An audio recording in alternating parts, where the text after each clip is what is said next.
2026 बद्दल पावसाबद्दल शेतकऱ्यांना एक विश्लेषण देतो. आणि 2026 ला पाऊस सरासरी इतका पडणार आहे. म्हणजे तुम्हाला सांगू इच्छितो, समजा एखादा समजा परभणी जिल्हा असेल, समजा बीड जिल्हा असेल, तर बीड जिल्ह्यामध्ये दरवर्षी काय असतं, कधी कधी 550 मिलीमीटर, 500 मिलीमीटर, कधी 650 मिलीमीटर पाऊस असा पडत असतो. म्हणजे सरासरी त्या बीड जिल्ह्याची संपूर्ण सरासरी. तर 2025ला काय झालं की बीड जिल्ह्यात जवळपास 1200-1300 मिलीमीटर पाऊस पडला. काही काही ठिकाणी 1400 पण गेला.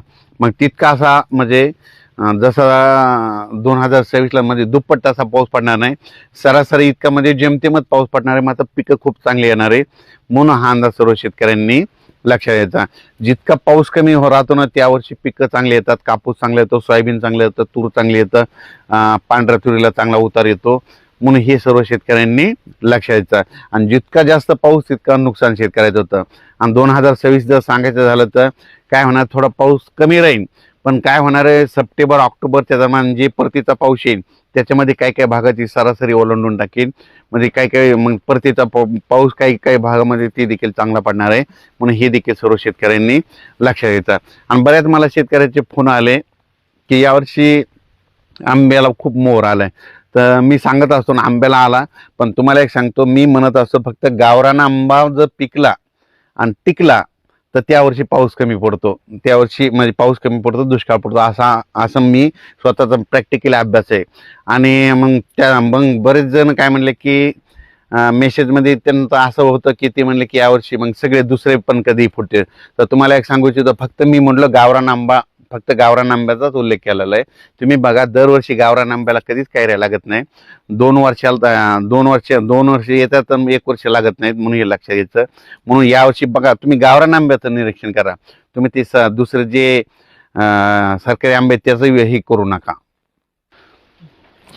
ते जे कलम केलेले आंबे तुम्ही त्याला तर कधी आणलं तरी बी फुलावर लागतं, त्याचा विषय करू नका. फक्त मी म्हणलं गावरान आंबा पिकला टिकला का तुम्हाला एक सांगू इच्छितो की त्याच्यावर अवलंबून असताना तुम्ही काय करा, गावरान आंबा बघा, गावरान आंबा जर टिकला आणि पिकला की समजायचं त्यावर्षी पाऊस कमी होतो, असं देखील माझं मत आहे. त्याच्यानंतर तुम्हाला एक सांगू इच्छितो, तर हे नुसतं सॅटेलाईटद्वारे नाही, तर तुम्हाला सांगतो हे 2026 आहे, तर 27-28ला खूप पाऊस पडणार आहे. ह्या 2026ला जर कमी होईल, पण पुन्हा 27-28नं सरासरीपेक्षा जास्त पाऊस पडणार आहे. म्हणून हे देखील सर्व शेतकऱ्यांनी लक्षात घ्यायचं. तसेच एका शेतकऱ्याचा मला एक मेसेज आला होता की ती म्हणला की थंडी जर जास्त असली की त्यावर्षीच गावरान आंबे फुटले. तर मी त्यांना लगेच ते एक मेसेजमध्ये सांगितलं होतं, फोन करून सांगितलं होतं, ज्या वर्षी म्हणजे थंडी खूप झाली, म्हणजे म्हणजे आपल्या उत्तरेकडे म्हणजे दिल्लीकडे, काश्मीरकडे खूप बर्फवारी झाली, त्यावर्षी थंडी झाल्यामुळे त्यावर्षीच फक्त गावरान आंबा मला फुलवारा लागला होता. आणि त्यावर्षी माझा पाऊस कमी पडलेला, असे माझ्याजवळ सगळ्या तारखेवाही लिहून ठेवलेलं आहे. म्हणून हे त्या शेतकऱ्याला मी उदाहरण दिलं. म्हणजे त्यांना सांगितलं की म्हणजे उत्तरेकडे खूप थंडी झाली, बर्फवारी झाली, त्या वर्षी मग काय झालं की आपल्या महाराष्ट्रातल्या गावरान आंब्याच्या झाडाला फुलवारा लागला होता. आणि त्या फुलवारा लागल्यामुळं त्यावर्षी नेमका पाऊस कमी झालेला, अशा माझ्यामध्ये नोंदी येतात, मध्ये लिहून ठेवलेलं आहे. म्हणून हे तुम्हाला एक सांगू इच्छितो.